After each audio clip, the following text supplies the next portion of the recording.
자, 오늘은 1장 14절에서 17절까지 서론의 마지막까지 공부해 보도록 하겠습니다. 14절, 17절까지 읽어보겠습니다.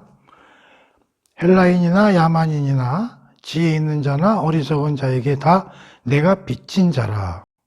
그러므로 나는 할 수 있는 대로 로마에 있는 너희에게도 복음 전하기를 원하노라. 16절, 내가 복음을 부끄러워하지 않으니 이 복음은 모든 믿는 자에게 구원을 주시는 하나님의 능력이 됨이라. 먼저는 유대인에게요, 그리고 헬라인에게로다. 17절, 복음에는 하나님의 의가 나타나서 믿음으로 믿음에 이르게 하나니 기록된 바 오직 의는 믿음으로 말미암아 살리라 함과 같으니라. 1절에서 5절까지는 이제 바울이 수신자로서 자기를 소개하는 내용이었고, 6절, 7절은 이제 로마에 있는 교인들에 대해서 설명을 하면서 그들이 어떤 사람들인가에 대해서 설명이 되는 걸 공부를 했고, 지난 시간에 8절에서 13절까지는 그 동안에 내가 가보지는 못했지만 로마의 교인들에 대해서 자기가 어떠한 생각과 감정을 갖고 있는가에 대해서 설명을 했죠. 그래서 이제 14장부터 17장까지는 뭐냐면 서론의 마지막 부분이죠. 내가 복음을 꼭 전해야 되는 개인적인 열망에 대해서 설명을 한 거예요. 그런데 그 이유가 뭐냐면 첫 번째, 나는 14절이죠. 모든 자에게 빚진 자라고. 그렇기 때문에 복음을 꼭 전달해야 된다. 이제 그러한 뜻으로 이제 설명이 되어 있는 거고, 15절에는 그러므로 나는 할 수 있는 대로 로마에 있는 너희에게도 복음 전하기를 원하노라. 그 다음에 또 한 가지는 뭐냐면 내가 16절이죠.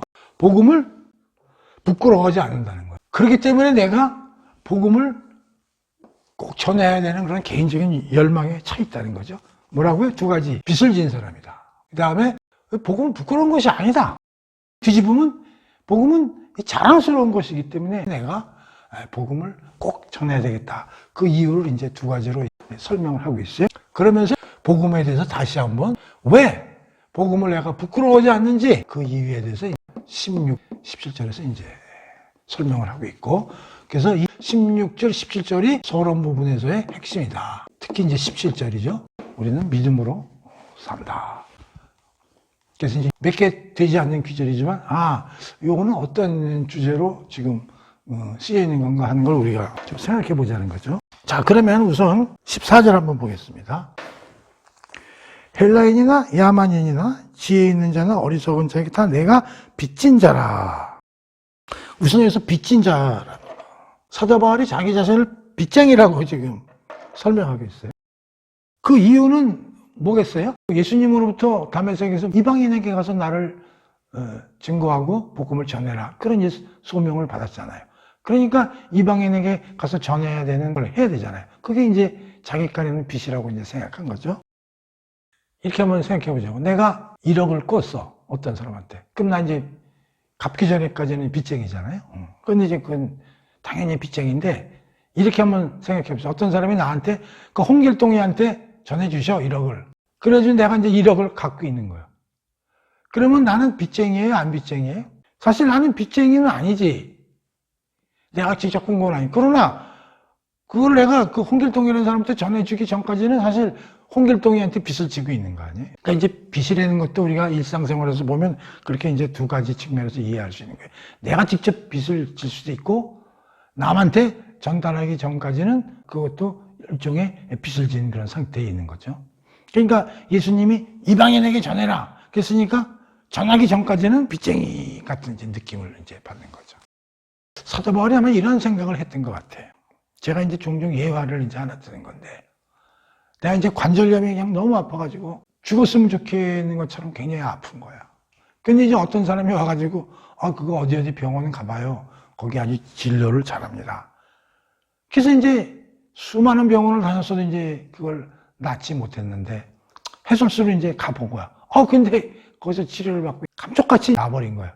그 다음부터 생활하는데 너무 좋은 거야. 아픔이 싹 가신 거란 말이에요. 그러고 살다가 또 어떤 사람을 만났는데 그 사람이 나와 똑같은 그 관절염을 걸려가지고 죽고 싶다고 막 하소연을 하고 그러는 거야. 그 사람을 딱 보면서 내가 느낀 게 뭐냐면, 그 사람의 아픔을 내가 너무 잘 알거든. 나도 그런 아픔을 겪었으니까. 그러니까 내가 난 그 병원을 그 사람한테 안 알려주면 내 마음이 괴로워. 빚진 사람 같은 거야. 그러니까 이제 알려주는 거죠.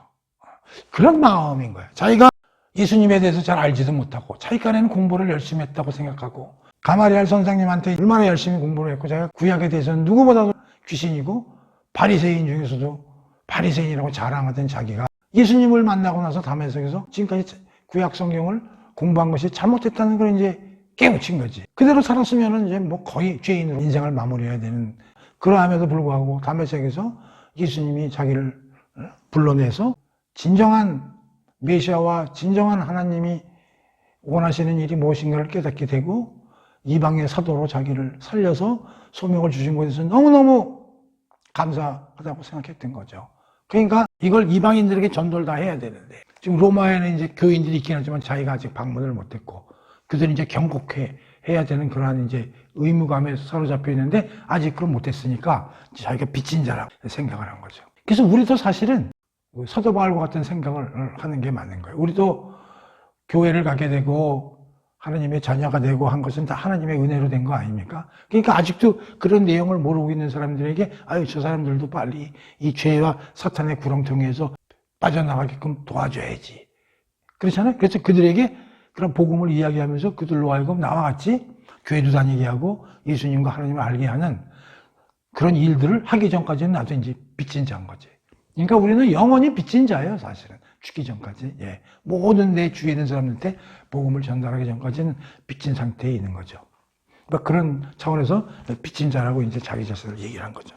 근데 여기서 재미나는 게 14절 초반부인데요. 모든 사람에게 빚을 지는 사람들이다 그러면서 모든 사람들을 어떻게 얘기하냐면 헬라인이나 야만인 또는 지혜 있는 자나 또는 어리석은 자 이렇게 얘기하고 이게 이제 결국 모든 사람을 이제 지칭하는 거죠. 근데 얼핏 보면 되게 재미있는 걸 발견할 수 있는데요. 16절 후반부에도 보면 먼저는 유대인에게요, 그 다음에 헬라인에게로다. 그래서 되게 성경에 보면 유대인이나 또는 헬라인 이렇게 나누거든. 근데 여기는 헬라인하고 야만인, 유대인이 말이 없어요. 그리고 지혜 있는 자, 어리석은 자 이렇게 구분이 되어 있거든요. 그래서 이거 상당히 좀 재밌다. 이제 그런 느낌이 들어요. 사실 별 내용은 아닙니다. 그럼 여기서 야만인은 누구겠어요? 헬라인하고 야만인을 나눴으면. 이건 비헬라인이라고 봐야 되겠죠. 그럼 왜 이렇게 놓았을까? 난 이게 굉장히 재미나다고 생각하는 거예요. 그 헬라라는 말이 이제 신약성경 공부하면 많이 나오는데 헬라가 뭐예요? 헬라. 뭐 헬라 문명, 헬라인. 그럼 로마인은 뭐예요? 로마인하고 헬라인은 다른 건가? 지금 이게 로마에 있는 교인들한테 쓰는 거잖아요. 이건 뭐 역사적인 얘기인데요. 이 헬라라는 뜻은 원래 그리스를 이제 칭하는 단어로 이제 우리가 많이 좀 이해를 하면 되는데 유럽 역사를 보면 유럽이 이렇게 있으면 이게 장화같이 두 개의 반도가 있죠? 이게 이제 그리스고 이게 이제 로마죠. 그러니까 우리나라도 반도 국가잖아요. 삼면이 이제 바다로 둘러싸여 있는 걸 반도 국가라고 그러는데 이 그리스 위에가 이제 마케도니아. 최근에도 이제 그리스하고 마케도니아 간에 이제 경계가 좀 불분명하고 뭐 이제 그런 게 역사적으로 그런 게 있는데 근데 이 마케도니아 지역에서 유명한 사람이 이제 알렉산더죠. 알렉산더가 이제 마케도니아 사람이거든요. 이 알렉산더가 이제 그리스 전 지역을 통합을 하고 이제 전쟁을 하게 되는데 어디하고 하게 되냐면 이 동양 페르시아하고 이제 전쟁을 하게 되는 걸 갖다가 역사적으로 보면 동서양 간의 최초의 전쟁이 바로 페르시아 전쟁이죠. 그게 뭐냐면 알렉산더가 주도가 돼가지고 한 전쟁이 페르시아와의 전쟁인 거죠. 그래가지고 거의 인도까지 알렉산더가 점령을 했다가 이제 요조를 해서 일찍 죽죠. 그래서 이제 원래 그리스의 문명이 유럽에서는 메소포타미아 문명을 제외하고는 상당히 고대 문명 중에 발전된 문명이지 않습니까? 이제 그리스에서 이제 알렉산더가 딱 넘어와가지고 이 페르시아와 이제 전쟁을 하면서 느낀 게 뭐냐면 그리스 자기네 문명이 최고인 줄 알았는데 여기 와서 보니까 페르시아 문명이 만만치가 않은 거예요. 대단하거든요, 이쪽도. 그래가지고 되게 전쟁을 해서 이기면 어떻게 됩니까? 자기네 문명을 갖다가 주입하고 기존에 있는 나라의 문명을 이제 없애는 그런 작업들을 하게 되는데 알렉산더는 그렇게 하지 않고 이 페르시아의 문명을 대단한 문명이라고 생각하고 받아들일 건 받아들인 거예요. 그래서 이 그리스 문명하고 페르시아 문명을 합친 걸 갖다가 우리가 헬라 문명 그렇게 얘기를 하는 거예요. 자기네들이 힘으로는 막 페르시아도 이기고 막 그랬지만은 문화적으로는 이거 받아들일 거는 받아들여야 되겠다. 그래서 그리스 문명이라는 게 아니라 그리스 문명에서 동양 문명까지 합쳐져 가지고 헬라 문명이라는 말이 이제 나오게 된 거예요. 그러고 있다가 이제 이 그리스가 로마한테 점령을 당하게 된 거죠. 근데 로마는 어마어마한 힘을 갖고 있거든. 근데 약간 야만성이 있어요. 그래서 로마인들이 전체 유럽을 지배하게 된 이후에 또 문명은 이 헬라 문명을 그대로 받아들이기로 생각을 한 거예요. 왜냐하면 자기들이 가면서 해보니까 이거 그냥 받아들여도 괜찮을 것 같거든. 그러니까 사실은 헬라 문명이나 이런 걸 없애버리고 로마 문명이다 이런 말이 이제 역사적으로 등장하는 게 맞잖아요. 그런데 불구하고 이제 로마가 힘으로는 전 세계를 지배하고 있지만은 문화적으로는 헬라 문명을 그대로 쓰고 있는 그렇게 이제 그 역사가 흘렀다는 걸 우리가 이해를 하는 거죠. 헬라인과 야만인. 여기서 헬라인이라는 건 로마인도 사실은 여기 들어가 있는 거예요. 힘으로는 자기네 지배하고 있지만 문화적으로 보면 헬라인이라는 건 헬라 말을 쓰는 사람들이다. 요 야만이라는 뜻은 헬라 말을 쓰지 않는 기타 민족들을 이제 표현을 한 거죠. 그 다음에 이제 지혜 있는 자나 어리석은 자. 이렇게 이제 구분을 하고 있고 이걸 통칭 모든 사람들로 사도 바울은 기록을 하고 이 사람 모든 사람들이 내가 빚진 자니라. 이 모든 사람들이 다 복음을 듣고 믿음에 순종케 하는 대상의 사람들이라고 이제 생각을 했던 거죠. 여기 별건 아니지만 좀 특이한 점이 발견돼서 그러는 거예요. 그 다음에 15절 보면 이런 말이 있죠. 나는 할 수 있는 대로 로마에 있는 너희에게도 복음 전하기를 원하노라. 그러니까 위에 있는 지역과 로마 지역이 다른 게 아니라 로마도 이 안에 들어가 있지만 로마 교인 중에는 헬라인도 있었고 야만인도 있었고 지혜 있는 자도 있었고 어리석은 자도 있고 다양한 사람들이 구성이 되어 있는 게 로마 교인이었다고 바울이 이제 느꼈던 것 같아요. 그래서 그들에게도 내가 가서 복음을 반드시 전해야 되겠다. 아마 그런 뜻에서 이렇게 구분을 하지 않았나 이제 그런 생각이 드는 거예요. 근데 이제 16절인데요. 두 번째는 이제 내가 복음을 부끄러워하지 않는다. 이런 이제 표현이 나오는데 이 표현에 대해서도 상당히 갑론을박들을 이제 하고 있어요. 왜 부끄러워하지 않는다는 표현을 썼을까? 부끄러워하지 않는다는 건 약간 어떻게 보면 겸손한 표현이기도 하고 뒤집어서 얘기하면은 부끄럽대 반대말은 뭡니까? 자랑스럽다.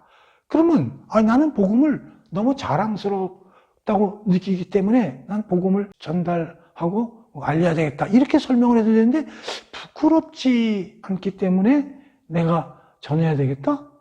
아주 묘해요, 이게 뉘앙스가.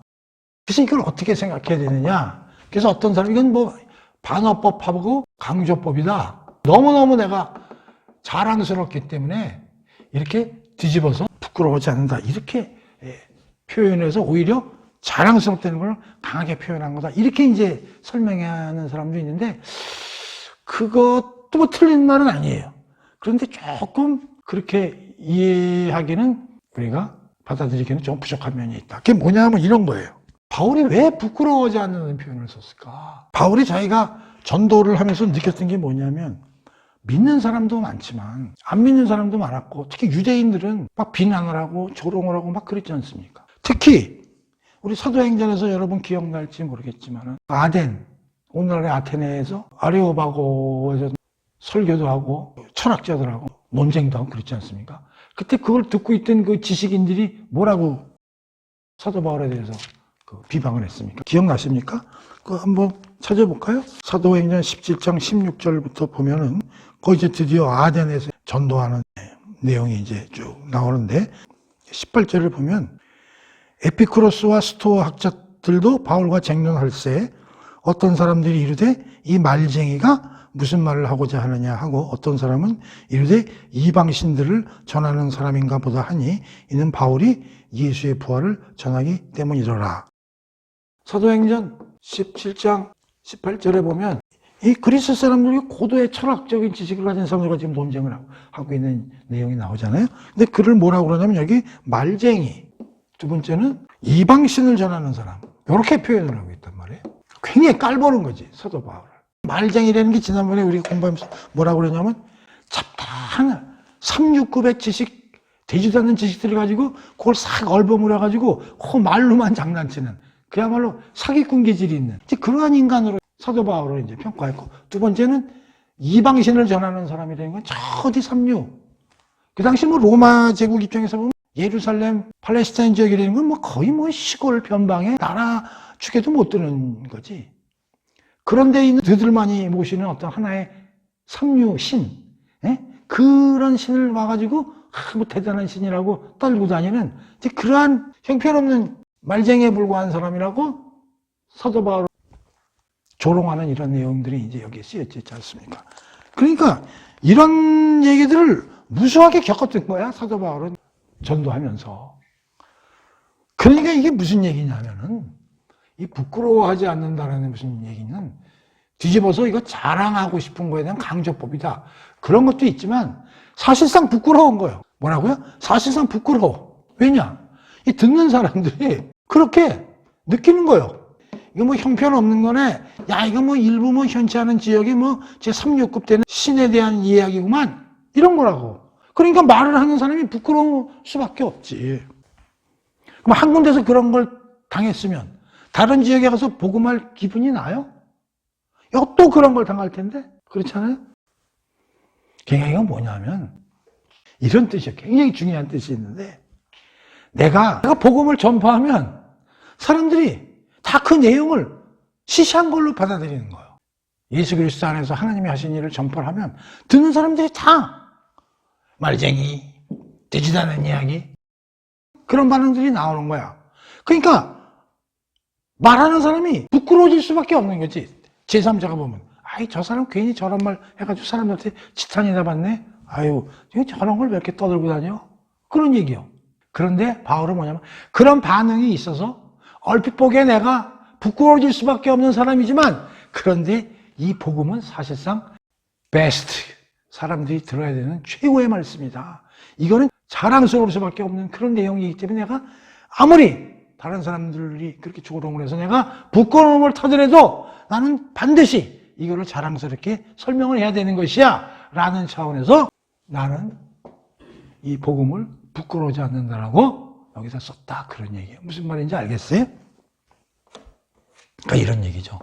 사실상 복음은 안 받아들이는 사람들에게는 조롱거리예요. 그리고 말하는 사람이 부끄러워할 수밖에 없는 거예요. 그런데 깨닫는 사람에게는 최고의 자랑스러운 내용이요, 말씀이라는 이중적인 역설적인 내용을 포함하고 있는 단어가 부끄러워 내가 하지 않는다는 단어 속에 들어가 있는 그런 내용이라는 거예요. 자기는 부끄러움을 무릅쓰고 계속 전도를 했다는 거예요. 얼핏 보면 부끄러울 수밖에 없죠. 반응이 안 좋으니까.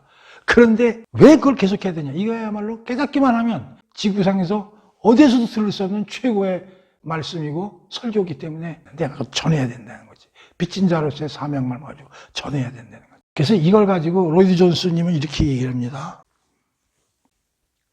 목사님들이나 신부님들이든지 간에 복음을 전도하는 사람들은 전도할 때 조롱받고 부끄러움을 느껴야 된다는 거예요. 그게 진짜 복음이라는 거예요. 그럼 가짜 복음은 뭐냐? 듣는 사람들이 괜찮네? 믿어볼까?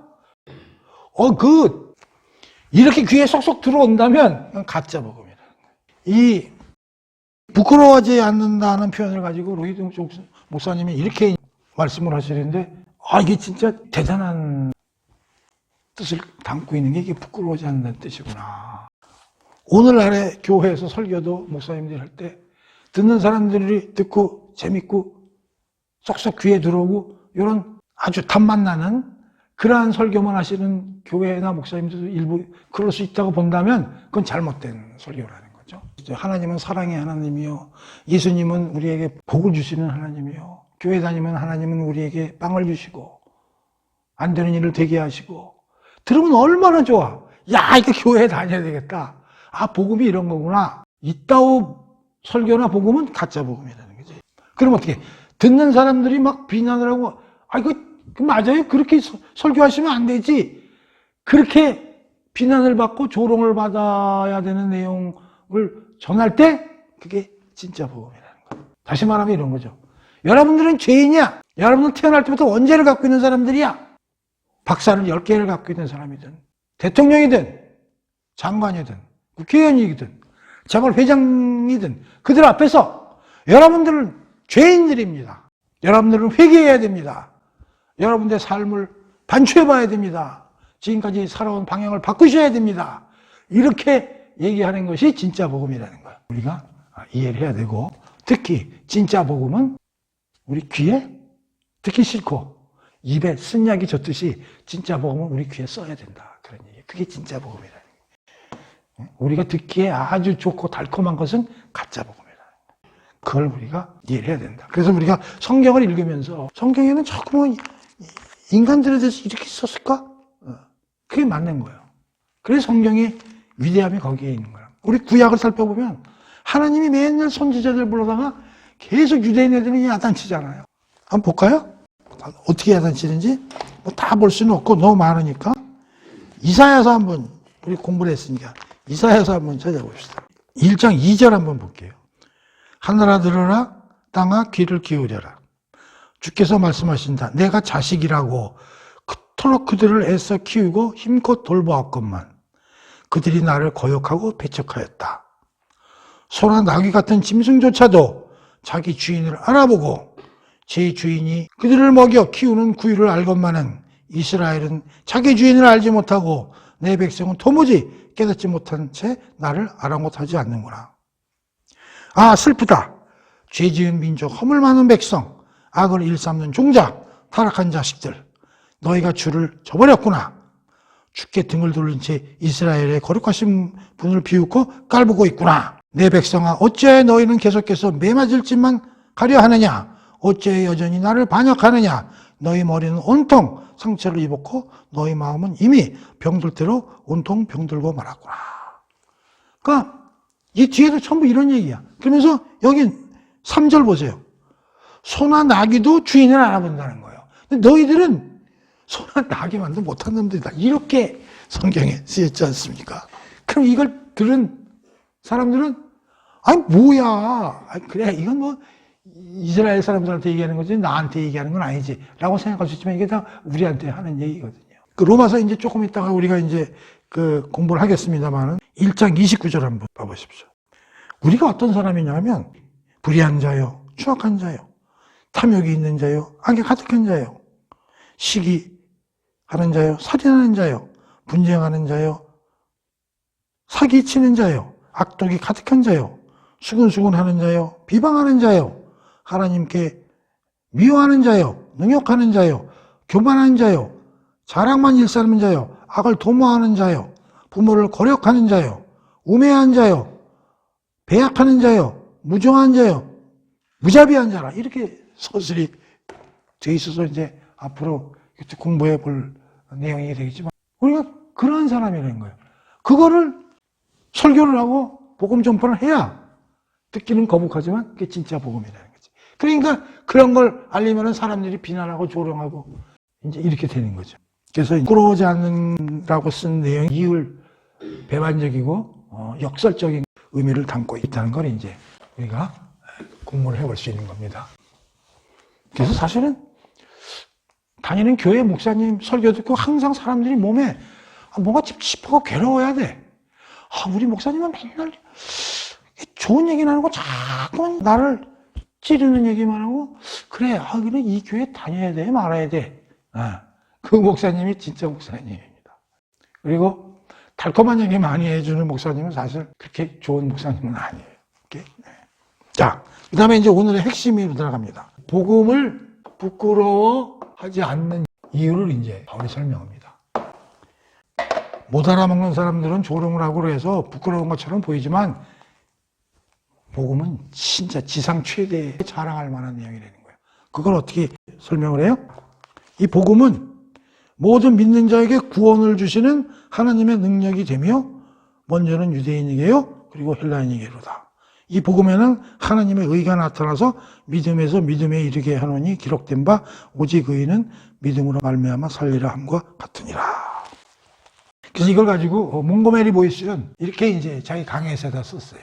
복음을 부끄러워하지 않는 이유 8가지. 8가지 이유가 있기 때문에 사도 바울은 부끄러워하는 것 같지만 이거를 자랑스럽게 전도하고 다닐 수밖에 없었다. 1. 좋은 소식이기 때문에. 당연하죠. 복음은 굿뉴스니까. 오케이? 2. 여기 나오죠? 이제 16, 17절 보면 이거는 구원에 관한 얘기이기 때문에. 3. 이것은 하나님의 일하심이기 때문에. 4. 여기는 능력이 있기 때문에. 그 다음에 5번째, 이건 모든 인류에 관한 내용이기 때문에. 6번째, 여기에는 하나님의 의가 들어가 있기 때문에. 7번째는 이게 나타났기 때문에. 이것은 믿음으로 의롭게 되고 살아나기 때문이다. 이게 16절하고 17절에 들어가 있는 내용입니다. 사도 바울은 내가 복음을 부끄러워하는 이유를 8가지를 대는. 이건 좋은 소식이야. 이거는 구원에 관한 얘기야. 이건 하나님의 스타팅을 하신 거기 때문에, 그리고 이건 하나님의 능력이 숨어있기 때문에 틀림없는 거야. 그리고 모든 인류를 대상으로 하는 거야. 그리고 여기는 하나님의 의로움이 들어가 있는 거야. 그리고 이거는 구체적으로 입으로만 되는 게 아니라 현실적으로 역사적 사건에서 드러나신 거야. 그리고 그래서 그걸 믿음으로 말하면 우리는 의인이 되고 살아나는 거야. 그렇기 때문에 나는 이 복음을 부끄러워하지 않고 이거를 전도해야 되는 수밖에 없는 이유다라고 16절에서 17절에 설명하고 있는 거예요. 그러면 우리가 이거 하나하나에 대해서 이제 살펴봐야 되는 거죠. 그렇죠? 자, 좋은 소식에 대해서. 복음은 굿뉴스라는 거죠. 그러니까 우리가 뭐 고등학교 다니면서 대학교 다니면서 또 뭐 박사 과정도 받고 하지만 이 전 우주에서 가장 베스트 굿뉴스는 뭐냐? 복음이라는 거죠. 그렇기 때문에 좋은 소식이 되는 거죠. 이거보다 더 좋은 소식은 없는 거죠. 인류에게 예수 그리스도가 이 세상에 내려오셔서 하신 일, 하나님이 예수 그리스도 안에서 하신 일, 그걸 우리가 아는 것이야말로 최고의 뉴스다. 그 이유는 이 밑에 이제 또 나오는 거죠. 자, 구원에 관해서. 그 구원에 관한 내용이 들어있기 때문에 그렇다. 뭐 이 구원에 관해서는 할 말이 너무나 많고 깊기 때문에 한마디로 얘기할 수는 없겠지만은 우리가 또 간단하게 또 취약을 해서 본다면 죄, 사탄, 사망, 하나님의 진노, 우리는 이런 상태에 있었다는 거죠. 지금 현재 그런 상태에 있는 거죠. 여기서 이걸 벗어나게 할 수 있다는 거죠. 뭐가? 이 복음이. 예수 그리스도를 통해서 우리가 이것을 다 벗어날 수 있다는 거예요. 우리가 로마서 공부하기 전에 그동안에 좀 우리 유튜브를 통해서 복음서도 공부를 했고 창세기도 공부했고 이사야서도 공부했지만 그때마다 이제 이런 내용들을 좀 이제 얘기를 했을 거예요. 우선 이렇게 한번 생각해 봅시다. 인류가 이 세상에서 해결 못하는 게 여러 가지 있는데 그 중에 특별히 뭐가 있을까요? 인류가 처해 있는 상태에서 벗어나고 싶지만 벗어나지 못하는 3가지 요소가 크게 있다는 거예요. 뭐냐면 1. 죄예요. 2. 분노예요. 3. 사망이에요. 이거 어떤 신학자가 얘기했는지 누가 얘기를 했는지 좀 기억은 안 나는데 이걸 몽고메리 보이스가 얘기했는지 요거는 생각이 나요. 우리 인류가 해결 못하는 게 크게 3가지가 있다는 거예요. 죄 문제 해결 못한다는 거예요. 우리가 죄 짓지 않고 사는 사람 어디 있어요? 다 조금이나마 다 죄를 짓고 있잖아요. 완벽한 사람은 없잖아요. 예수님이 왜? 어쨌든 죄 문제를 인류가 해결하지 못한다. 2 번째, 분노는 뭐냐면 사랑을 못해. 입으로는 사랑하는데 항상 사람들은 미워하고 분노하고 누구를 뒤통수 치고 항상 경쟁하고 벗어나지 못해. 그걸 이기질 못한다는 거야. 물론 그 분노나 뭐 다른 사람을 투정하는 거에 대한 깊이는 다를지 모르지만 모든 사람은 화합하고 화목하고 사랑을 못한다는 거야. 모든 사람들이 인정하는 거야. 그래, 맞아요. 아, 그렇게 살고 싶은데 잘 안 돼. 아유, 세상 살다 보면 뭐 좀 다른 사람들하고 경쟁도 해야 되고, 그 다음에 좀 싸움도 일어나고, 또 나를 싫어하는 놈은 또 나도 싫어하게 되고, 그런 거. 이런 분노나 경쟁, 이런 거. 벗어날 수가 없다는 거야. 제일 중요한 건 뭐야? 사망. 이거는 뭐, 해결이 뭐 불가능한 거지. 어떤 신학자가 이런 얘기를 하는데 들어보니까, 아, 이거 참, 제대로 그걸 뽑았다. 그런 생각이 드는 거야. 근데 이 복음, 주 예수 그리스도에 인해서 우리는 이게 해결이 된다는 거야. 이게 어떻게 해결이 됩니까? 말이 돼요? 이렇게 얘기를 할 수 있지. 인간이가 해결이 됩니까? 공자가 해결해 줍니까? 소크라테스가 해결해 줍니까? 니체가 해결해 줘요? 못해. 예수 그리스도가 해결해 준다는 거. 이 죄를 어떻게 해결해 줘요? 우리는 해결해 줄 수 없어. 인간이 어떻게 죄를 해결해 줍니까? 예수님만이 해결해 줄 수 있다는 거예요. 어떻게? 우리 죄를 몽땅 가지고 예수님 십자가에서 죽잖아요. 그래가지고 하나님이 뭐라 그래? 예수님의 피로 우리를 옷을 만들어서 입혀서 우리가 속에 죄가 있는데도 불구하고 의롭다고 칭해 주시잖아요. 누구 때문에? 예수 그리스도로 인해서. 죄를 우리 스스로가 안 짓는다는 게 아니라 지은 죄가 많지만 그 죄가 없던 걸로 무죄로 판결을 내려주신다는 게 누구 때문에? 예수 그리스도 때문에. 복음으로 말미암아. 그래서 우리는 이걸 뭐라 그래? 치구에 그러잖아. 이해돼요? 자, 그럼 분노하고 화목하게 좀 못하고 사랑을 못하는 거, 그건 어떻게 해결돼? 예수 그리스도를 믿음으로 말미암아 예수 그리스도 안에서 성령님이 우리를 거듭나게 해서 새로운 인간으로 태어나게 해서 거룩하게 성화시켜 나감으로써 점점 사랑할 수 있는 대로 만들어 가신다, 그런 얘기예요. 그거를 기독교적인 용어로, 신학적인 용어로 성화 과정이다, 그런 얘기예요. 이건 뭐예요? 이건 성령 하나님이 하시는 일이죠. 사망은 어떻게 돼요? 우리 앞에서 배웠죠? 예수 그리스도가 죽은 자들 가운데서 부활하사 하나님의 아들로 선포되셨으니 죽은 자들 가운데서 부활하사, 그게 뭐예요? 우리도 예수님의 재림 후 부활된다는 거잖아요. 기가 막히지 않습니까? 이 구원이요. 구원.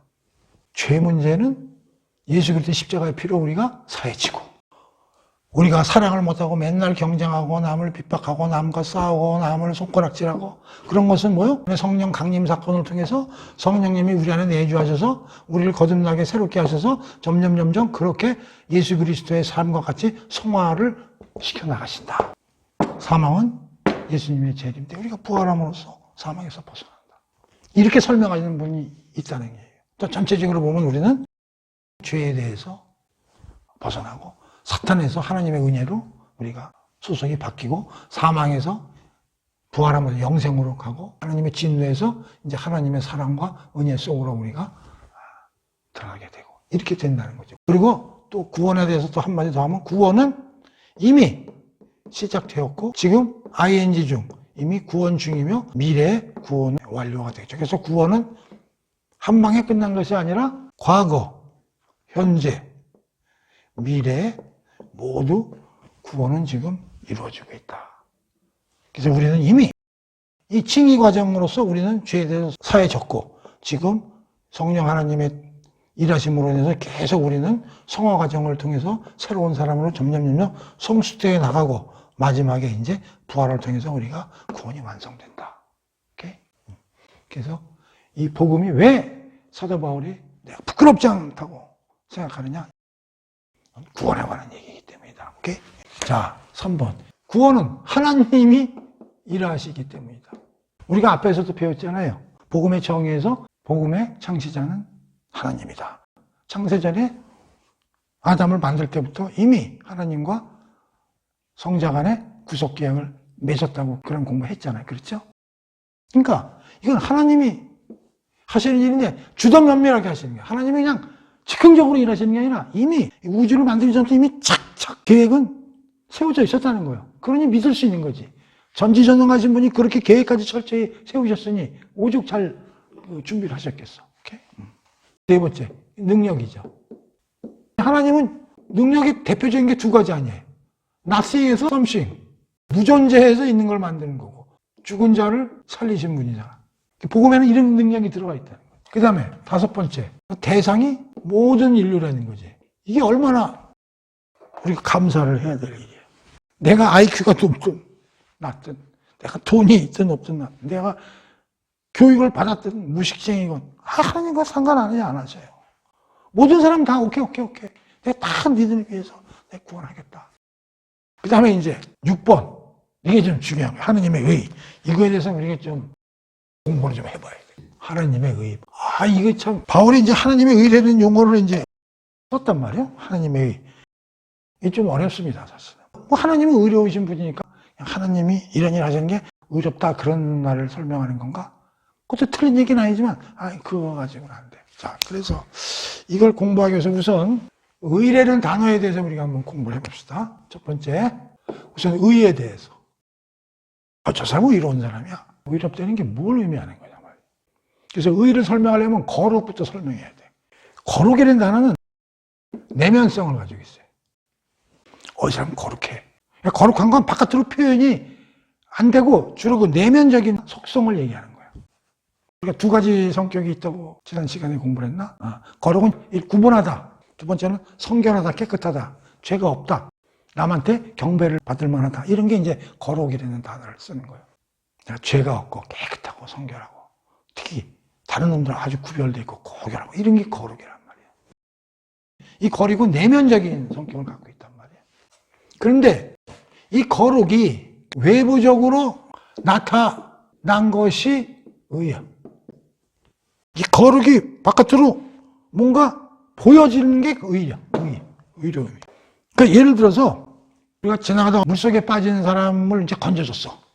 어떤 사람이. 그 사람이 의로운 사람이요? 거룩한 사람이요? 그 사람은 의로운 사람이야. 행위가 나타났잖아. 구해준다. 거룩하다는 건 뭐냐면 그 사람이 그런 걸 보면 참지 못하고 구해줄 만한 어떤 성품이 있다. 그럼 그거는 거룩한 거야. 그래서 그게 바깥으로 행동으로 표현됐을 때가 의로운 거예요. 그래서 우리가 보통 장한 시민상, 언론사에서도 이제 용감한 시민들을 뽑아가지고 이제 표창도 주고 그러는 경우도 있잖아요. 근데 그 사람 보고 우리가 의롭다고 그러지 거룩하다고 그러지는 않지 않습니까? 그렇죠? 이게 바깥으로 표현이 돼야 돼. 의로운 것. 그러니까 외부적으로 나타나는 것이기 때문에 이건 관계적 개념이다. 그런 얘기예요. 그럼 관계적인 개념에서 의로움은 뭐냐? 그 사람과의 관계에서 책임과 의무를 다하는 게 의요. 그러니까 의로운 거는 반드시 어려운 사람을 도와준 것만 해서 의로운 거 아니에요. 부부간에도 의로운 남편이 될 수가 있고 의로운 아내가 될 수도 있는 거고. 부부간에는 뭐야? 자기가 서 있는 상태에서의 책임과 의무를 다하는 게 그 의로운 남편이야. 의로운 아내는 자기가 아내로서의 역할과 자기의 포지션에 따라서 책임과 의무를 다하는 게 의로운 아내다. 그런 얘기예요. 자식과 부모 간에도 마찬가지지. 부모가 자식한테 부모로서의 책임과 의무를 다해주는 게 의로운 아버지지. 그러니까 자식한테 공부할 나이에 돈 벌으라고 그러면 안 되잖아요, 사실은. 공부할 땐 공부만 해야지. 그럼 공부하려면 학비가 필요하면 그 아버지가 대주는 게 아버지의 책임과 의무지. 그럼 또 자식은 공부할 나이에 공부 열심히 하는 게 아버지에 대한 책임과 의무를 하는 거란 말이에요. 그게 의로움이라 이 말이에요. 그 개념을 우리가 알아야 돼. 그 다음에 의에도 두 가지 의미가 있다는 거예요. 정의와 공의. 정의로워, 공의로워. 똑같은 뜻인가? 좀 달라요. 정의는 입법적 개념이고요. 공의는 사법적 개념이에요. 그래서 어떤 법률이 하나 만들어졌는데 어느 쪽이 좀 치우쳤어. 그럼 그거는 정의롭지 않은 규칙이다. 그런 얘기. 그러면 그 어떤 내용에 관한 것이 정의라는 거야. 그래서 이렇게 입법적이다 하는 표현을 쓰는 거야. 공의는 뭐냐? 정의로 어떤 입법적으로 뭐가 정해져 있는데 그걸 어길 때는 어떻게 돼? 즉각적으로 페널티가 들어가야지. 잘한 사람은 상을 주고 못한 사람은 벌을 줘야 되잖아. 근데 잘한 사람한테 우리가 상을 주는 건 별로 좀 없어. 근데 잘못한 사람에게는 벌을 줘야 되잖아. 그래야 사회가 공평하게 이루어지니까. 그렇지? 그래서 제대로 된 벌을 주는 걸 공의롭다고 그러는 게 사법적이야. 재판이나 이런 데서. 근데 10년의 징역을 줘야 되는데 판사가 5년밖에 안 줬어. 그러면 공의롭지 않은 판결이래. 그게 맞는 거야. 그러니까 공의와 정의에 관한 관계. 의에는 이렇게 두 가지로 또 나눠볼 수가 있다. 그리고 거룩과 의와의 관계. 의의 관계적 개념. 이런 거에 대해서 우리가 좀 알아야 된다. 그런 얘기예요. 상식적으로도 이건 알아놔야 된다. 오케이? 의에 대해서 거룩, 의에도 공의와 정의. 하나는 입법적인 성격, 하나는 사법적인 성격. 거룩은 내면적인 성향, 의는 외향적인 면을 가지고 있다. 그걸 이제 우리가 알아야 되고. 자, 그렇기 때문에 사단님의 의라는 걸 설명하기가 그렇게 어려운 거예요. 그럼 이거 하나님이 의롭다는 뜻이냐? 그런 뜻은 아니에요. 하나님은 의로워. 하나님은 본질적으로 거룩하시고 의로운 분이에요. 이건 틀림없어. 하나님의 본질이 의로우신 분이다라는 뜻은 뭐야? 책임과 의무를 다 하시는 분이시다. 우리가 아까 배웠잖아. 의라는 게 책임과 의무를 다하는 거라고. 그럼 하나님이 우주를 만들으셨잖아. 그리고 아담도 만들으셨잖아. 그러면서 하나님의 생각은 뭐냐면 그 아담과 하와의 막 후손들이 나올 거 아니에요. 그들과 함께 교제하면서 하나님이 지내시겠다는 거 아니에요. 그러면 하나님은 무슨 일을 하셔야 돼? 이 우주가 또 잘 운영이 되도록 일을 하셔야 되고, 아담하고 하와를 만들고 거기서 많은 인류들이 태어나면 그들을 잘 보살피고 그들을 잘 관리하고 지고제목의 상태로 그들과 함께 쭉 교제해 나가실 수 있는 책임과 의무가 있다고, 하나님한테도. 그러면 아담과 하와는 무슨 의미가 있어? 하나님하고 약속을 맺었잖아. 생명나무는 먹어라. 선악과 나무는 만지지 말라. 그럼 그걸 듣고 하나님 말씀대로 사는 것이 책임과 의무를 다하는 거지. 그런데 하나님은 책임과 의무를 이 우주 만물에 만들어 놓은 자연계와 아담과 하와한테 잘 했는데, 아담과 하와는 하나님께 책임과 의무를 잘 못했어. 무슨 말인지 알아요? 그래가지고 우리 인간은 불의하게 됐어. 책임과 의무를 잘 못했잖아, 하나님한테. 여기까지 이해가 되시죠? 근데 하나님이 이 불의한 놈을 다시 회복시키겠다는 거예요. 이게 당초 창세 전에 이 우주를 만들고 인간을 만들 때 이미 계획을 하신 거야. 그래서 창세 전에 아들하고 계약까지 맺었다고 했잖아. 그걸 우리는 구속계약이다 이렇게 설명했잖아. 그 이해하시죠?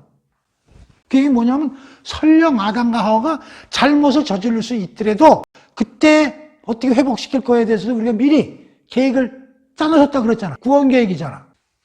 그러니까 하나님은 이런 놈을 다시 회복시키겠다는 걸 이미 계획을 하시고 마음에 결정을 하셨었어. 근데 이런 일이 벌어졌기 때문에 이 불의한 놈을 다시 회복시키기 위한 어떤 일을 하셔야지. 가만히 앉아가지고 우리가 회복되는 게 아니잖아. 무슨 일을 하셔야 되잖아. 예수 그리스도를 통해서 하나님이 일을 하셨다는 거예요. 첫째는 창세 전에 아들과 구속계약을 맺으셨고, 그것을 어느 시점에서 때가 참에 이행하셨잖아. 성육신으로 마리아의 뱃속에서 태어나게 일을 하셨단 말이지. 따라서 하나님의 의라는 건 뭐냐면 하나님이 당초에 생각하신 책임과 의무를 다하기 위해서 이 불의한 애들을 위해서 하신 그 일, 다시 말하면 예수 그리스도 안에서 하나님이 하신 일, 그것이 하나님의 의다, 그런 얘기예요. 어떻게 좀 이해가 되시는가 모르겠구만. 하나님의 의로 있어요. 책임과 의무를 다 해야 돼. 다 계획을 세우셨어. 근데 애들이 말을 안 들었어. 뛰쳐나갔어. 그래, 걔네들이 일저질렀으니까 난 몰라 이제. 아이씨 뭐 알아서 하더란가. 그러면 책임과 의무를 다 하는 게 아니지. 그럼 그렇게 약속을 처음부터 하시지 말았어야지. 그런 약속을 하셨잖아. 이행을 해야지. 그 이행을 어디서 했냐? 예수 그리스도를 통해서 내려가서 걔네들을 너로 인해서 회개하게 하고 돌아오게 해라. 그래서 준비하신 게 뭐야? 그게 하나님의 의라는 거야. 다시 말하면 하나님의 의는 뭐야?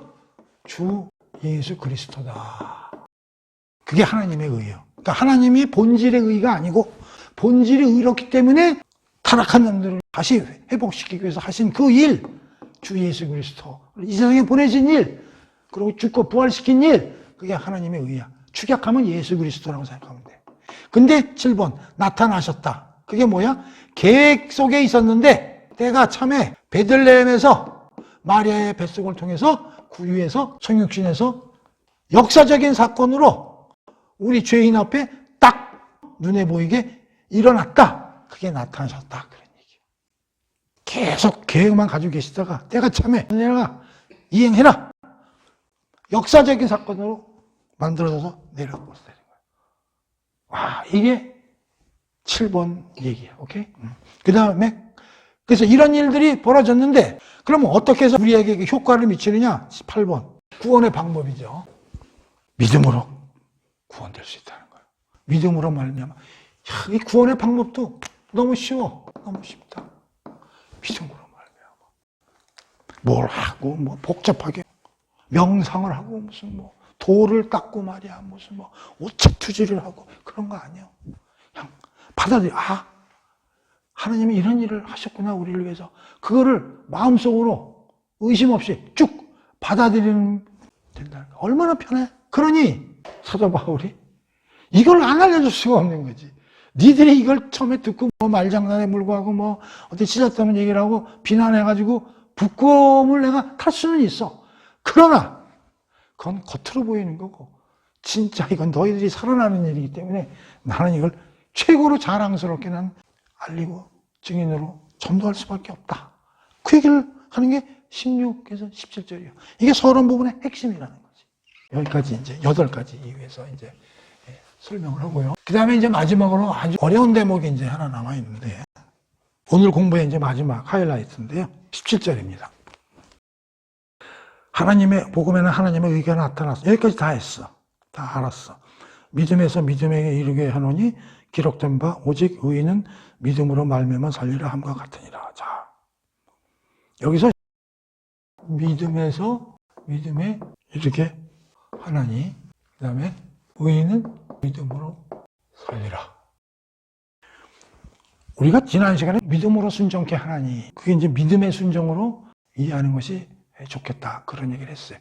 그러면서 더 이상 구체적인 얘기를 안 하고 넘어왔는데 제 유튜브 공부를 많이 하신 분들 복음서 공부할 때 우리 믿음에 대해서 좀 깊이 있게 공부를 한 대목들이 많이 있어요. 여러분들 또 뭐 잊어먹을 수도 있고 하니까 오늘 서론 부분을 공부하면서 믿음에 대해서 좀 공부를 해보도록 하겠습니다.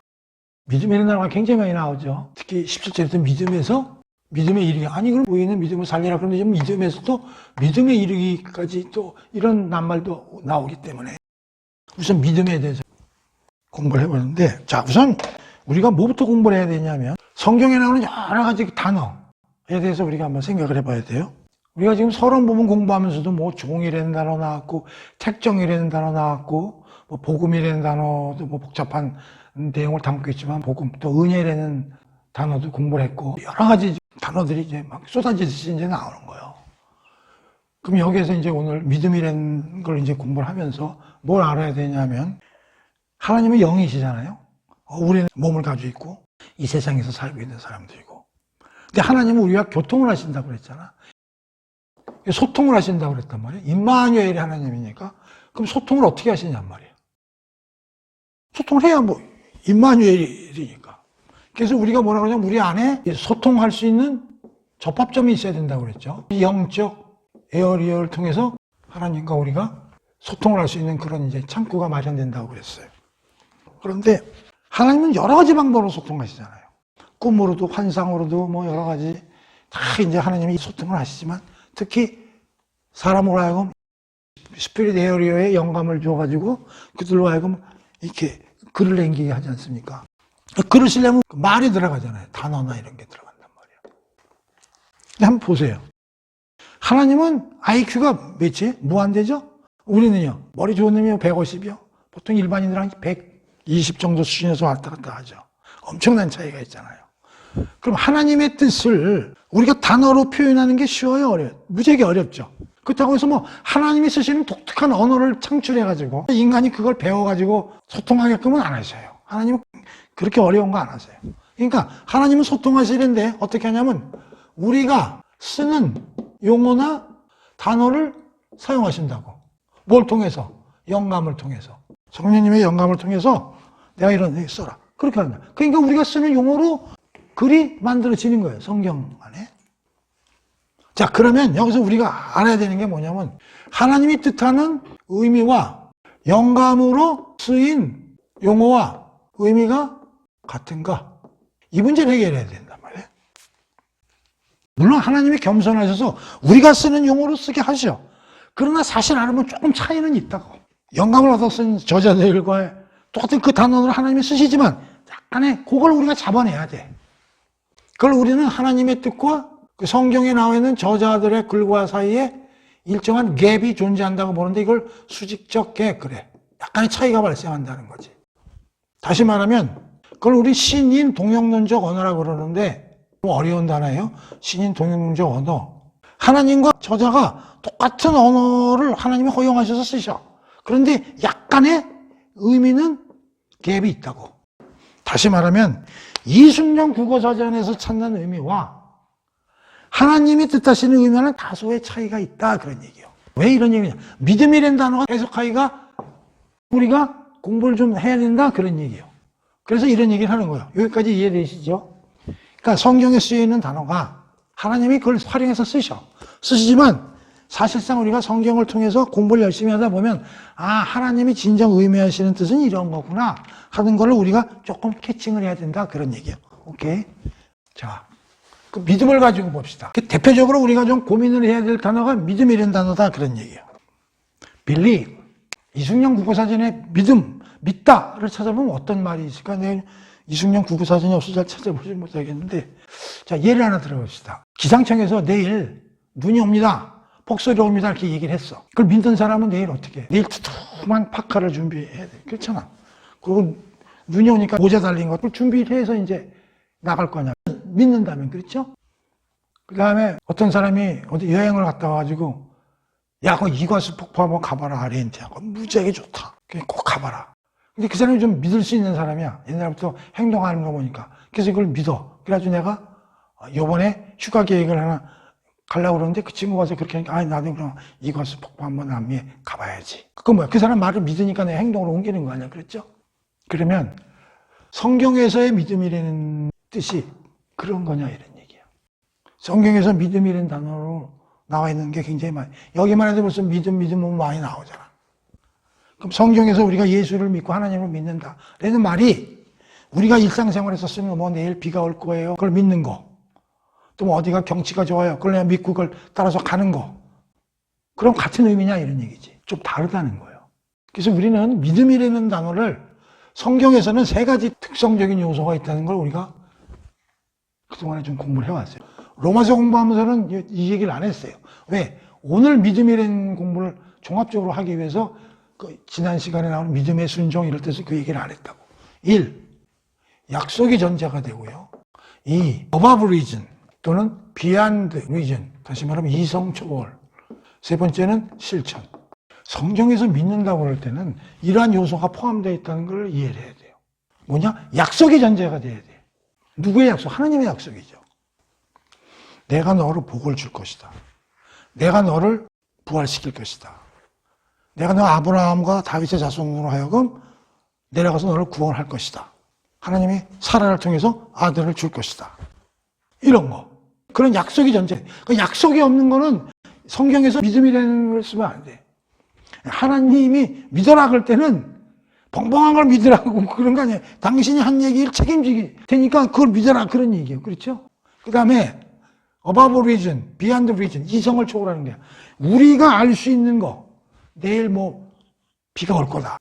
대충 예측이 가능하잖아. 그게 아니야. 우리 이성적으로 알 수 있는 걸 넘어서는 거야. 어떻게 보면 기적 같은 거지. 성령이 잉태돼서 예수는 내려올 거야. 이성으로 알게 해서 말해보지. above reason. 이런 거라고. 그런 걸 받아들이는 게 성경상 믿음이라고. 우리가 생각하는, 일상적으로 생각하는 믿음, 전혀 레벨이 다르다고. 세 번째, 그냥 머리로만 아는 게 중요한 게 아니라 어떻게 돼? 약간 실천의 의미가 들어간다고. 다시 말하면 믿음의 순종에서 배웠죠. 이 순종의 의미가 들어가는 거야. 의탁과 복종. 그러니까 성경에서의 믿음이 되는 것은 그냥 머리로 믿고 그게 아니고 그걸 받아들이는 거야. 그래서 내가 불순종했던 데서 하나님께 의탁하고 하나님의 말씀을 받아들이는 자세로 돌아가는, 그거에 다 포함되어 있는 게 믿음이야. 성경에서 얘기하는 믿음이라고. 우리가 일상적으로 생각하는 믿음하고 전혀 다르다 그런 얘기야. 그리고 이 믿음은 또 하나 중요한 게 나의 믿음이라는 행위가 아니야. 우리가 믿음 그러면 내가 믿는 거잖아. 내가 받아들이니까 내가 뭔 일을 해야 돼. 뭐 머리로 하든 뭐 손발로 하든. 그런 뜻이 아니라고. 성경에서의 믿음은 나의 행위가 전혀 아니야. 만약에 경우는 믿음에 나의 행위가 들어간다면 하나님이 하시는 모든 약속과 모든 일은 100%가 아니야. 하나님이 주권적으로 100% 하실 수가 없어. 내가 안 받아들이면 그만이니까. 그러니까 하나님이 하시는 일이 100% 달성되거든. 내가 믿고 안 믿고 하나님이 하시는 일은 100% 달성이 돼. 근데 내가 그 믿음이라는 일을 행위로 들어가 버리면 내가 안 믿으면 하나님 일이 효과가 안 미치니까. 그럼 하나님이 전지전능한 게 무너져 버리는 거지. 그래서 믿음이라는 내용이 굉장히 중요한 거예요. 성경을 읽으면서 우리가 믿음이라는 단어를 잘 알아야 돼. 그러니까 우리의 믿음이 행위가 아닌 거, 이게 굉장히 중요합니다. 우리가 믿음이 행위라고 느끼는 순간에 이게 믿음주의로 빠지는 거야. 이걸 믿음주의라고 그래. 그러니까 믿음과 믿음주의는 달라요. 율법과 율법주의가 다르듯이. 율법은 문자로 있는 거고, 먹지 마라! 율법이야. 율법주의는 뭐냐? 먹으면 안 돼. 그거야. 선악과를 만지지 마라. 만지면 안 돼. 그게 율법주의야. 그럼 율법은 뭐냐? 왜 만지지 말라고 그랬느냐? 그 의미를 살피는 게 율법이야. 그러니까 문자에 있는 그 뒤에 있는 어떤 의미, 배경, 그걸 이해하는 게 율법이라고. 근데 만지지 마라. 내용은 난 몰라도 돼. 안 만지는 거야. 먹지 마라. 그냥 안 먹어. 그래서 되게 잘 지키고 있어. 그게 율법주의야. 그러면 물 마시지 마. A 되는 놈도 물을 안 마시고 B 되는 놈도 물을 안 마셨어. 둘 다 율법을 지켰지. 다 괜찮은 놈들인데 아니에요. 얘는 왜 물을 마시지 말라는 의미를 모르고 그냥 안 마신 거야. 얘는 의미를 알고 안 마신 거야. 안 마신 건 똑같아. 제3자가 보면 똑같이 잘한 놈이야. 지켰으니까. 그게 다른 거야. 얘는 의미도 모르고 지킨 놈이고 얘는 의미를 알고 지킨 놈이야. 믿음주의는 믿음으로 말미암아 산다 그러니까 그냥 믿는 거야. 누구를? 예수를. 예수를 믿어. 예수가 있어. 두 사람이 있어요. 다 믿어. 믿어요? 네, 믿습니다. 믿어요? 네, 믿습니다. 그럼 예수에 대해 설명해봐. 설명을 못해. 이 사람은 예수가 누구고 예수가 한 일이 뭐고 하나님이 어떤 걸 다 알아. 그러고 믿는 거야. 그 사람은 믿음이야. 근데 그 영역을 하나도 모르고 예수 믿어요? 네, 믿어요. 그럼 믿음주의야. 우리가 교회를 다니면서요. 믿음주의에 있는 사람들이 거의 90%라고 난 보는 거야. 하나님 설명해서 몰라. 그거 왜 믿어요? 믿으라고 그러니까요. 하나님이 믿으라고 그랬어요. 그거 믿어야 천국 간다고 그러니까요. 근데 바깥에서 보면 전부 다 믿어. 이렇게 보면. 근데 하나님 입장에서 보면 달라. 물을 안 먹어. 근데 의미가 달라. 얘는 그냥 안 먹는 거고 얘는 의미를 알고 안 먹는 거야. 그게 믿음과 믿음주의야. 그럼 성경에서의 믿음은 뭐냐? 믿음주의가 아니라고. 그러면 성경에서의 믿음은 뭐냐면 하나님이 이런 하신 일, 하나님이 하시는 은혜가 나에게 들어오는 파이프라인이라고. 통로야, 통로. 내가 뭘 믿는 게 아니고 통로라고. 자, 우선 믿음과 믿음주의를 우리가 잘 알아야 돼. 주의는 무조건 나쁜 뜻이야. 성경에서. 선민주의, 율법주의, 믿음주의 다 나쁜 뜻이야. 이건 뭐야? 의미도 모르고 그냥 따라하는 거야. 이게 다 주의야. 그럼 그걸 뺀 믿음, 율법, 무슨 이런 것들은 뭐야? 본질적 의미를 파악하고 깨닫고 아는 거야. 이거를 우선 믿음이라는 단어에 대해서 우리가 알아야 되고 다른 단어들도 다 이런 걸 생각해 봐야 돼요. 성경에서 나오는 단어들에 대해서는 우리가 일상적으로 사용하는 의미와 성경에서 얘기하는 의미가 어떤 그 미묘한 차이가 있는지를 잘 잡아내야 돼. 그걸 성경을 잘 읽는 거야. 그 공부를 하기 위해서 전문가들과 공부도 하고 그러는 거야. 그러니까 초보자들은 성경 그냥 읽지 말라 그래요. 자기 생각대로 다 읽어버리거든. 고등학교나 중학교에서 배운 이승용 국어사전에 있는 뜻으로 그리고 자기 IQ 120 정도 수준으로 읽어버리거든. 그러니까 엉망진창이 되고 이단이 되고 3점포로 빠지게 되는 게 이제 그렇게 되는 거죠. 자, 여기까지 우선 잘 이해해야 됩니다. 자, 그럼 17절에서 믿음에서 믿음에 이르게 하나니. 그럼 이 믿음이 뭔 얘기냐는 거예요. 지금 복음 얘기하고 있는 거 아니에요. 복음은 핵심이 주 예수 그리스도라고 그랬잖아요. 다른 말로 하면 하나님의 의라고 그랬잖아요. 그걸 믿는 거 아니에요. 그런데 믿음 주의로 되면 안 된다 그랬잖아요. 그 믿음의 그 본질, 그 의미를 알아야 된다 그랬잖아요. 이 믿음에서 믿음 이르게 하나님 가지고 신학자들 사이에서 상당한 토론이 벌어졌어요. 이게 뭔 얘기냐? 믿음으로 말미암아 의로 이름을 살리라. 이렇게 되면 되는데 또 믿음에서 믿음으로 이르게 한다? 이게 처음이고 나중 얘기인가? 이게 뭔 얘기인가? 해설이 난무합니다. 그래서 네 가지 해석이 있는데요. 이 네 가지 해석이 있다는 얘기 뭐예요? 신학자들 간에도 해석이 다양하다. 그런 뜻으로 얘기하는 거죠. 그렇다 보면 신학자들도 밥 먹고 이것만 연구하는 사람들 아니에요. 성경. 근데도 그들 간에 이렇게 해석이 다양하다는 얘기 뭐예요? 난해 규절이라는 거죠. 그러니까 이 규절이 굉장히 난해한 규절이다 그런 얘기예요. 첫 번째는 전도의 방법을 얘기하는 거다. 두 번째는 믿음의 성장을 얘기하는 거다.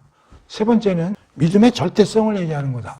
다시 말하면 믿음을 강조하는 거다. 네 번째는 믿음의 기운을 얘기하는 것이다. 하나 설명해 볼게요.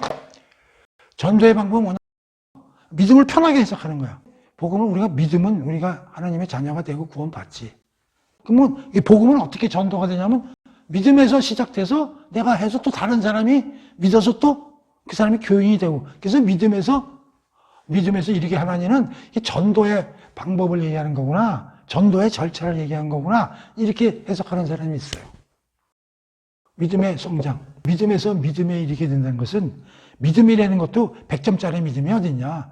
처음에 다소 모르지만 믿었다가 점점 성경 공부를 하게 되고 성령님이 우리 안에서 하나님의 말씀을 점점 깨우쳐주면서 우리가 성장하게 되고 발전되어 나가는 믿음의 성장 과정을 얘기하는 것이구나.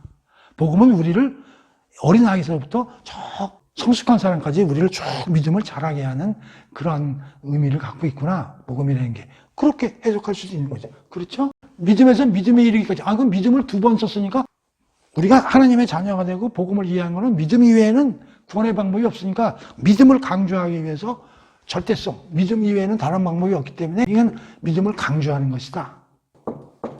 나머지 하나 남았어요. 믿음의 기원. 이건 좀 어렵죠? 그러나 이게 핵심이. 믿음이라는 것은 믿음과 믿음주의를 설명하면서 그냥 받아들이는 게 믿음이 아니라 먹지 마라. 왜 먹지 말아야 되는 걸 알고 안 먹는 사람하고 왜 믿으라고 그랬는지를 알아야 된다 이런 얘기예요. 믿음이라는 것은 믿음의 본질, 믿음의 기원을 얘기하는 것이다. 믿음에서 믿음은. 그럼 믿음의 기원이 뭐냐? 이게 어렵다는 거예요. 여기다 신실함 그렇게 쓸게요. 하나님의 신실하심. 그래서 예를 하나 들고 설명을 할게요. 예를 먼저 설명하는 게 더 쉬울 것 같아. 제 예를 하나 드릴게요. 제가 옛날에 우리 어머니 말도 잘 안 듣고 방탕한 생활도 좀 많이 하고 그랬어요. 대학교 다닐 때. 우리 아버지는 막 호적에서 뺀다고 그러는 그런 얘기까지 했고요. 제 얘기입니다, 그냥. 근데 이거 설명하는데 좀 괜찮은 예시가 될 것 같아서 제 얘기를 하는 거니까 난 남의 사람은 얘기는 잘 모르니까 남의 인생은. 그러니까 좀 듣기 싫더라도 한번 그냥 들어보세요. 고시 공부도 좀 열심히 하고 해야 되는데 뭐 안 하고 맨날 돌아다니고 술이나 퍼먹고 다니고 외박이나 하고 막 이렇게 돌아다니니까 그 아버지는 좀 엄해가지고 그 자식 내보내라 그러고 호적에서 뺀다고 그러고 막 이렇게 하니까 어머니가 이제 중간에서 괴로운 거죠. 우리 어머니 불교신자였는데 새벽마다 그 향불 켜놓고 천수경이나 반야심경이나 계속 주문을 외우시고 이제 그런 일을 계속 하셨어요. 근데 어느 날 내려갔는데 어머니가 안 계셔, 아침에. 그래서 우리 집에 이제 가정부가 하나 있어가지고 그 우리 어머니 어디 가셨냐 했더니 절에 가셨다는 거예요. 근데 그때 우리 어머니가 무릎이 굉장히 안 좋아가지고 기침을 이렇게 하시고 그러니까 바깥에 나가다니시면 안 돼요, 우선. 근데 날씨도 춥고 새벽에 치성드리러 절에 가신 거죠. 근데 그 절도 마포에 있는데 굉장히 높아요, 절이. 이렇게 하루도 아니고 계속 내가 그런 일을 목격하는 거예요. 그러면서 내가 무슨 생각이 드냐면 아들 하나 사람 만들려고 저렇게 당신이 힘든데도 저런 일을 하시는 거 아닌가? 내가 나의 삶의 태도를 좀 다시 한번 고쳐봐야 되겠네? 그런 생각이 버뜩 드는 거예요. 그거 안 들면 인간이 아니죠. 그 어머니가 나 그렇게 말을 안 듣는데도 불구하고 그래도 자식이라고 저거 하나 어떻게 잘 되게 만들어 보시려고 자기가 그렇게 육체적으로 괴로운데도 불구하고 그걸 하고 계시더라 이런 얘기예요. 그걸 보면서 내가 마음속으로 내가 원래 눈물은 잘 안 하니까 마음속으로 내가 회개를 그래서 사실 좀 열심히 공부하게 되는 계기가 됐다 이런 얘기예요. 자, 왜 내가 이 얘기를 하느냐? 믿음에서 믿음에 이르게 돼서 이 믿음의 내용이 뭐냐? 하나님의 신실하심이다 그런 얘기예요. 우리가 지난 시간에도 공부했지만 하나님이 우리를 사랑할 만한 아무 구석도 없잖아요. 탕자 아니에요 우리가. 죄인이고 왼수고 불경건하고 하나님을 우라지게만 안 듣는 놈들 아니에요. 조금 전에도 우리가 이사해서 찾아봤지만 소나 낙이 개돼지만도 못한 놈이라고 하나님이 지탄을 하시잖아요. 근데 하나님이 우리를 어떻게 만드셨어요? 창세기에 보면 에덴 동산도 만들어주시고 모든 동물의 이름도 지라고 그러시고 우리에게 모든 사물을 관장하고 다스리려는 소명도 주시고 하와까지 만들어주시고 당신의 생명까지 후 해서 우리를 영적으로도 만들어 이런 일을 하나님이 하신 거 아니에요. 하나님의 명령 그 따먹지 말라는 소나카에 손을 대가지고 뛰쳐나와가지고 형제 살인 사건을 비롯해서 오만 가지 작태를 벌이고 있는 게 우리 인간들 아니에요. 오죽하면 이사야 선지자를 보내서 유대인들에게 이 개돼지만도 못한 놈들이라고 하나님이 그렇게 질타를 하신 거예요. 그럼에도 불구하고 하나님이 약속하신 게 있잖아. 저 새끼들 근데 내가 만들어 놓은 건데 저 개판이라고 해서 내가 버릴 수 없잖아. 근데 창세전에 저럴 줄 미리 예측하고 내가 우리 아들하고 구속계약을 맺어서 너 쟤네들 저러는데 야채값은 데려가서 쟤네들 구원해야 되겠다. 약속을 하셨잖아. 그게 내려보내신 거 아니에요. 그러면 하나님이 예수 안에서 하신 일이 뭐냐면 여기 신실하심. 신실하심이 뭐냐? 이걸 미쁘심이라고도 얘기를 해요. 성경에서는. 당신이 당초에 계획하시고 약속하신 거는 무슨 일이 있도록 지키시는 그걸 신실하심이라고 그러는 거예요. 그러니까 지금 꼬라지가 보기 싫은데도 불구하고 당신이 계획하고 하고자 하는 일을 저놈들 꼬라지와 관계없이 일을 하시는 게 신실하심이거든.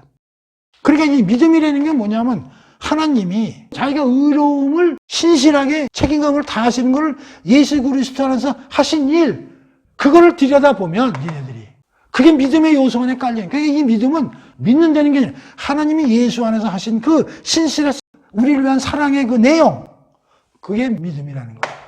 그걸 우리가 깨닫는 순간에 앞에 믿음은 하나님의 신실하심이고 그것을 깨달은 우리가 야, 하나님이 저렇게 일하시는데 우리가 그 돌아서야 되지 않겠는가?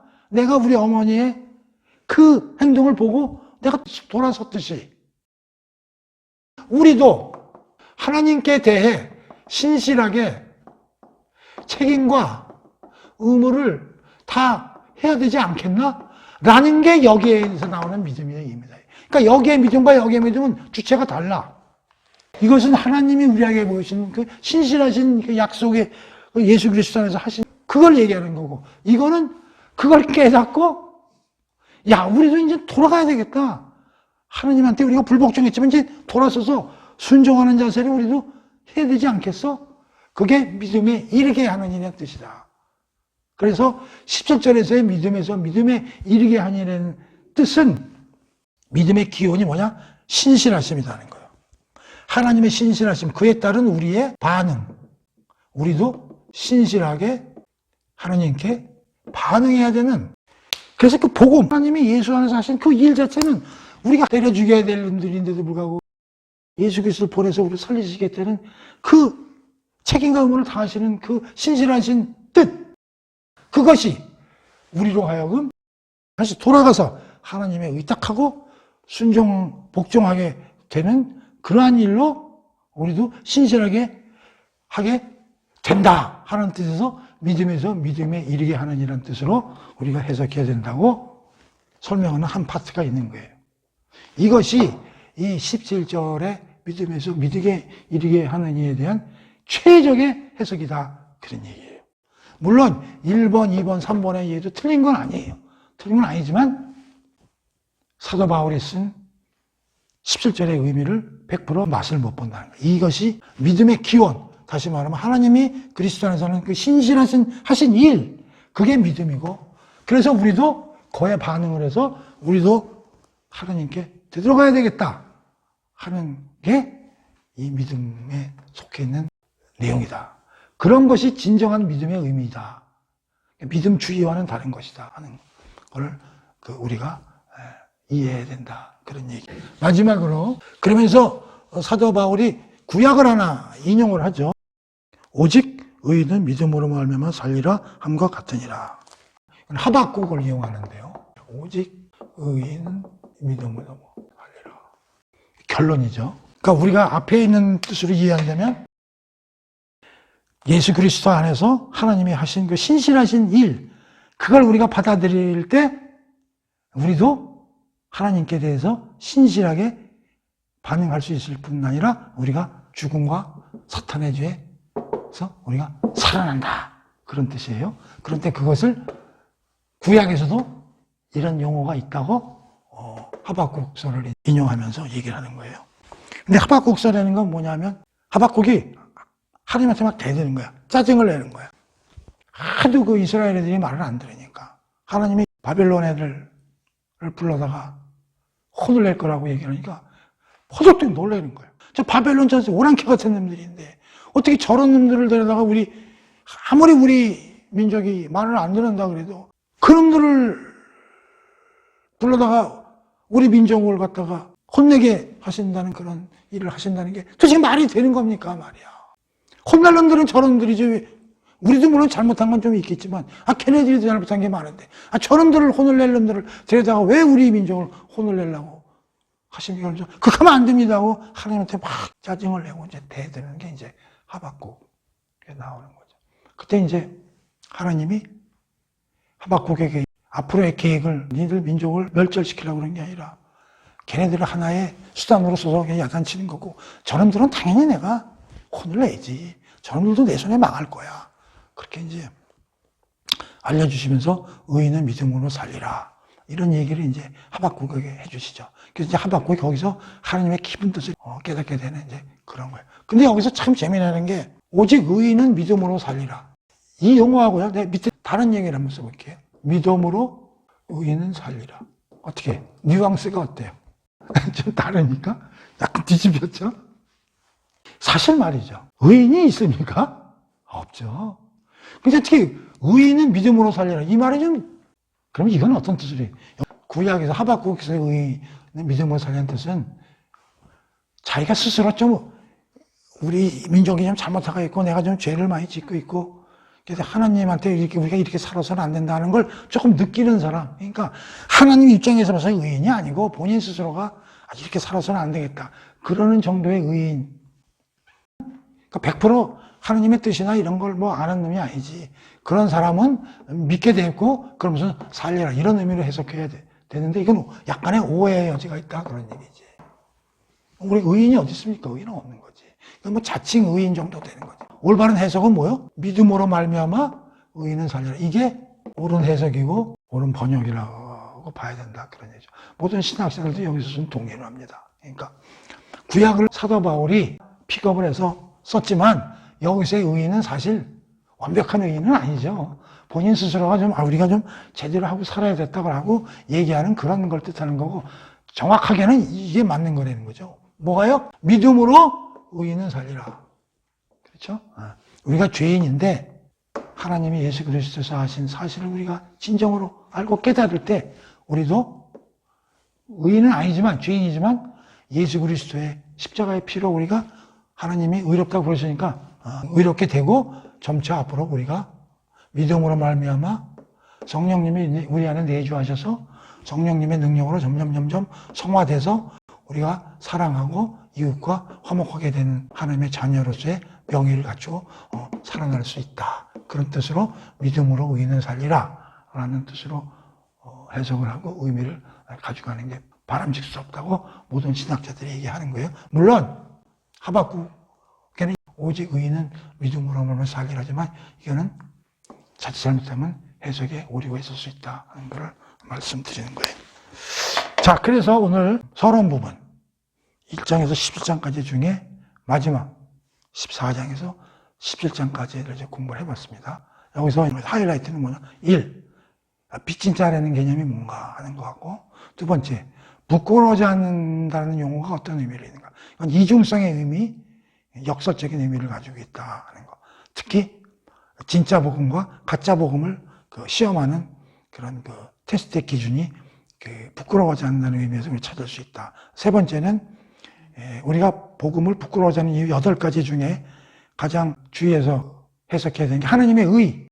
하나님의 의가 뭔가에 대한 내용을 우리가 좀 자세히 알아야 되겠고, 마지막에 믿음에서 믿음에 이르게 한다는 거, 믿음을 어떻게 해석해야 되고, 믿음이라는 단어를 우리가 믿음주의와 어떻게 구분해서 이해해야 되는가 하는 거에 대해서 공부를 해봤으니까 조금 어렵더라도 잘 좀 묵상을 하시고 시간을 가지고 많이들 생각들 하시기 바랍니다. 자, 그래서 오늘부로 서론 부분을 끝내도록 하겠습니다.